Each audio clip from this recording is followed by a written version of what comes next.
and trying to figure out how to be present to the world without numbing the pain. And it probably took me 2 hours or more to notice that he was around.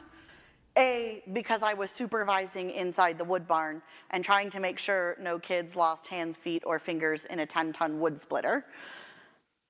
But B, because he is the epitome of the term gentle giant. How a person who is at least 6'6" can disappear is beyond me, but he does. Today, Bruce has been sober for nearly 8 years. And while he'll never tell loud and flashy stories, when Bruce speaks, people listen. His story isn't an easy one to hear, and when you do, it's easy to understand why alcohol was the obvious escape. But in the quietest ways, Bruce guides his siblings, his cousins, and those he loves in a manner that breaks the cycles of addiction, both in his family and in his culture. And then there's Rich. Rich has been our fry bread maker and teacher on several occasions. And though he died unexpectedly earlier this year, I will always remember his stories of growing up on the res, leaving the res to join the military, but eventually making his way back home. Those stories were threaded with the ideas that life is hard no matter where you go, but that returning to your roots and reclaiming and working the land and finding more holistic ways of living is an act of defiant love. And there's Bert. Have you ever met a big storyteller? Like someone whose stories are so epic that they can't possibly all be true, but who makes it hard to sort out the fact from the frivolous fiction? You know those people? That's Bert. He'll tell you the stories of how his family's rain dance costumes ended up in the Smithsonian Museum, and the story involves midnight trips to DC, secret agent style. I love story time with Bert, mostly because you never know what's going to happen, but you know it's going to be a wild adventure getting there. But at the end of the day, what is true and what is not isn't actually what matters in Bert's stories. What matters is that the Smithsonian Museum story leads to teaching about Sinte Gleshka, known to Wasichu, to white people, as Chief Spotted Tail. Spotted Tail is a hero of the modern-day Lakota people because he gained his power not through birthright, but through deep integrity to his people and through fearless leadership in key negotiations with the US government. So you cannot tell the true story of how the West was won, or more accurately, likely stolen, without telling the stories of people like Sinte Gleshka. One thing that we all hold in common is that every culture, for as long as we can understand, holds an origin story in the beginning. Because the enormity of the universe is so far beyond our understanding that we must find a way to explain it so that we can explain our place in it. The want to know who we are and where we came from and what that means for how we live, that is a universal longing. So of course, origin stories are as many as the people who tell them. We are not separate from our beginnings, and yet each of our beginnings is separate.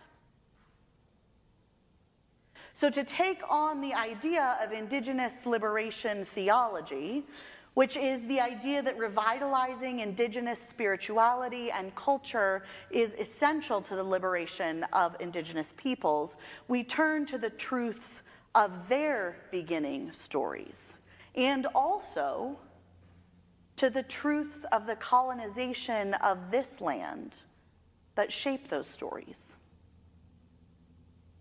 Even before the United States was established, while North America was under British colonial rule, there was a coordinated, concerted effort to extinguish the indigenous people here. The most evident beginning point of that coordinated effort took place during Pontiac's War of 1763.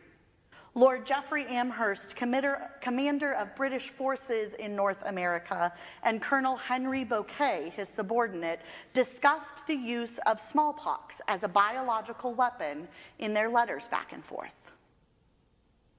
Amherst wrote, quote, "You will do well to try to inoculate the Indians by means of blankets, as well as to try every other method that can serve to extirpate this execrable race."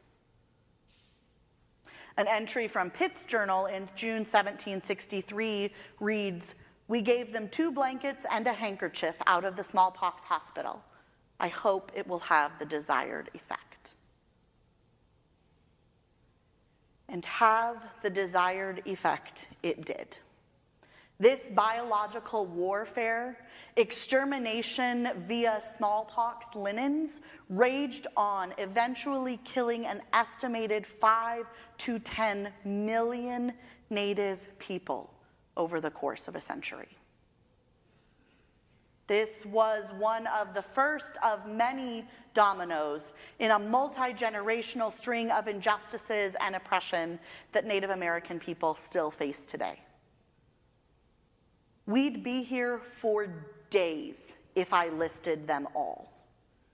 But suffice it to say that hundreds of years of colonization and forced removals and massacres and cultural destruction and assimilation and boarding schools and disease and theft of land have irreparably scarred Native American communities. They are shaped by this story. And we are shaped by this story. Each time we take a group of youth to the res, we circle around the campfire or the basement if lightning keeps us inside. And we hear the story of creation, which is not unlike the one that Lynn read for us this morning.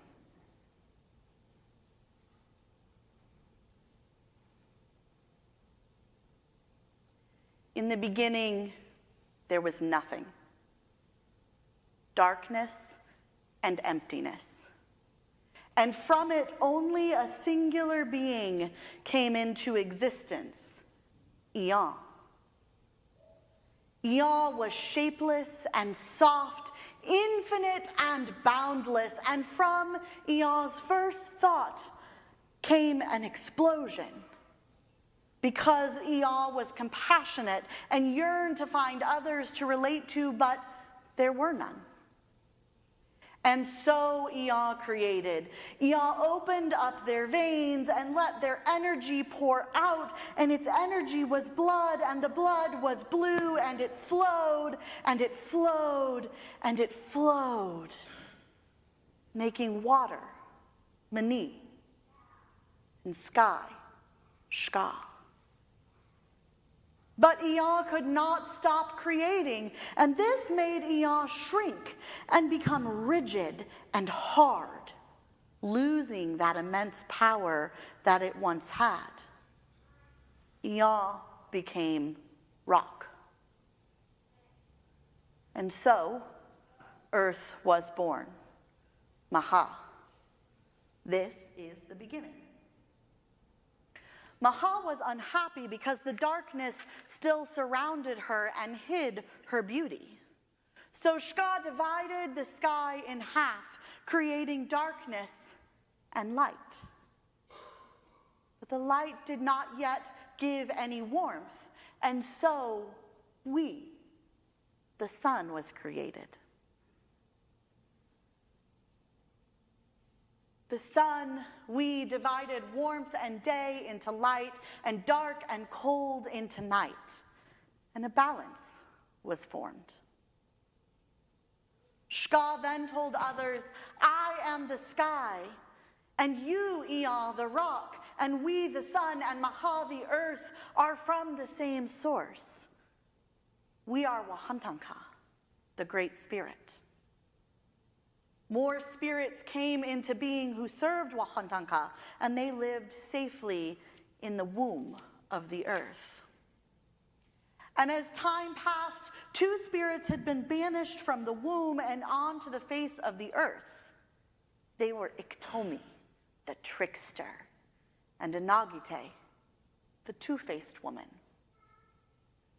There, Iktomi and Inagite found all of the things that they had known in the sacred world, the berries and the fruits and the plants, but they also found something new, something irresistibly delicious and delectable. Meat. Iktomi, being the trickster that he was, convinced Inagite that the people of the spirit world must know about this new treat. After all, things were getting very boring upon the earth. And so Inagite prepared the pack with the best cuts of meat, with beautiful clothing made from the tanned hides of animals and decorated brightly with porcupine quills, and with the sweetest berries of the earth. Iktomi convinced a wolf to carry the pack back into the depths of the earth and into the spirit world through Washunia, the breathing hole. There the wolf gave the pack to the humans. They were delighted by what they saw. The clothes were beautiful and the berries were delicious, but it was the meat that really got them. There was nothing like it in the spirit world, and they wanted more. Tokahe, a great leader of the people, gathered 3 strong and brave men and followed the wolf back out of Washunia and onto the earth. And as they arrived, they found Inagite, the two-faced woman, and Iktomi, the trickster. They were beautiful and strong. And when Tokahe and the men asked how they could be so strong and beautiful, they replied that it was the meat that made them so. And so Tokahe and his men returned back through Washunia, back into the great belly of the earth. And they told everyone about the beautiful land and the delicious berries and the flowing rivers, and most of all, the meat that made them strong and young and beautiful. Tatanka, the holy leader of the spirit world, saw the ways that Tokahe was tempting the people. And he warned that the people who passed through Washunia could never find the entrance again and would have to remain on the world. But Tokahe, along with 6 brave men and their families, did not heed Tatanka's warnings, and they followed the wolf back through Washunia and on to the earth. Meanwhile, in the region under the world, Tatanka sought a vision from the sacred beings about Tokahe, the wolf, and his followers. He saw that those who went up to Washunia would be changed and become a different people. They would forget the language of the spirits and how to serve them. And the vision said that he must follow them too, and that he would be changed. He would become a shaggy beast known as the buffalo, and he would be responsible for the welfare of all the people in the world. And so, in the morning, when Tokahe and his followers were hungry and thirsty and cold and didn't know what to do, a great shaggy beast, Tatanka, appeared and led them to where they could eat and drink, and to the caves and the trees that would give them their homes. But the people were changed. And when they tried to talk, they found that they had forgotten the language that they had spoken before coming through the cave. So they had to invent a new language that no one could understand. It was only Tatanka who remembered the language of the spirits, and he alone could talk to the other creatures of the world. Those who came up through Washunia, they were the Ikche Oyate, the real people. And they were the first people of the world. And all the Lakota are their descendants. These stories, shortened by 8 or more hours, are known among the Lakota people as the creation and emergence stories, 2 of the 4 sacred beginning stories of the Lakota people. We each have our stories, but when we stop and we listen and we bear witness to one another's stories, we begin to see how each story shapes us. Eon's energy that released as the blue blood in all creation and flowed and flowed and flowed can be seen everywhere in the Black Hills. It is the chalcedony, the kyanite, and the blue tourmaline found running through the rock everywhere you look. And the Washunia, the breathing hole in the story from which all life on the surface of the earth emerges, it is known today as Wind Cave, named for the way that the cave breathes. It also sits in the sacred Pahasapa, the Black Hills. But do you know what also sits in that same sacred place?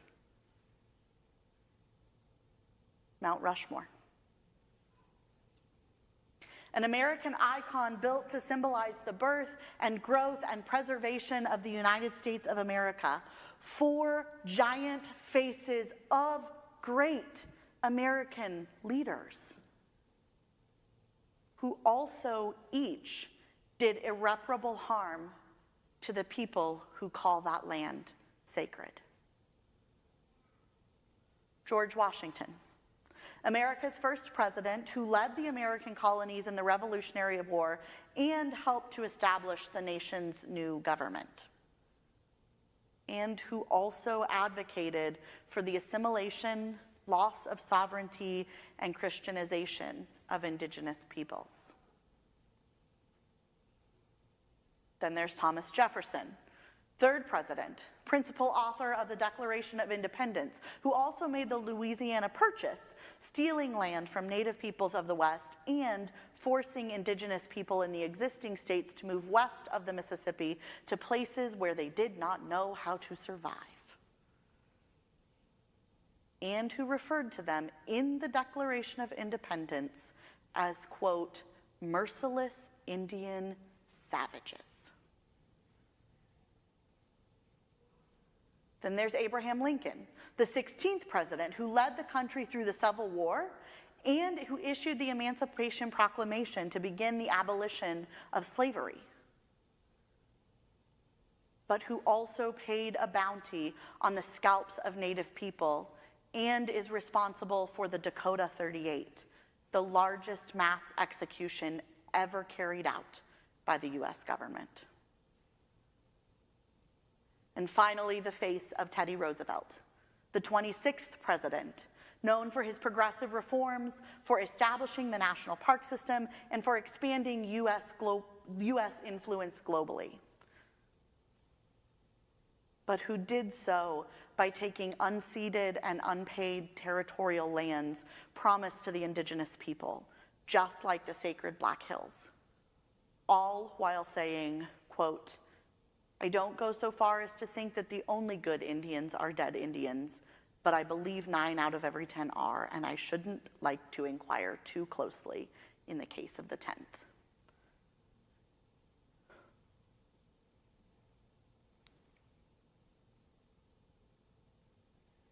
Today is the last day of our series, A Movement of Many Voices. And when we were sitting at our staff retreat in January and imagined a sermon series exploring liberation theologies, we were excited because as a church community oriented to doing the work of justice for those on the margins, liberation theology felt like an easy and powerful and fun series to walk with through the summer.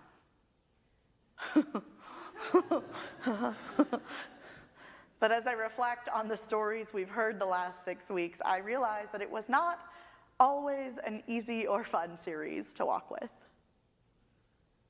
Because the theology of liberation has forced us to sit in the discomfort of gray areas. Each of us holds many identities. Each of us comes from a lineage that has been simultaneously broken and beautiful. Each of us has participated in irreparable systemic harm and unfathomable grace-filled healing. Each generation bears the sins of the last, promising to do our best to carry forward in the best way we know how. It is profoundly messy. We will make mistakes. We will stumble. The path will sometimes disappear and be so unclear that it feels like we're just lost in the wilderness of 1 million wrong choices. Sound familiar? To engage in the work of liberation theology, we are invited to see the sins of our ancestral past, to recognize the ways in which we still engage them, and to do our best to divest from the systemic harms being done, and then to repent and even do the work of reconciliation in the best ways we know how. But we must keep moving forward towards the next most right thing, knowing that it too may carry harm for another, but breaking ourselves open to be shaped by the stories that will emerge and guide us in a better way. Friends, this is healing. This is hope. And this is the ongoing work of liberation that God is calling us to.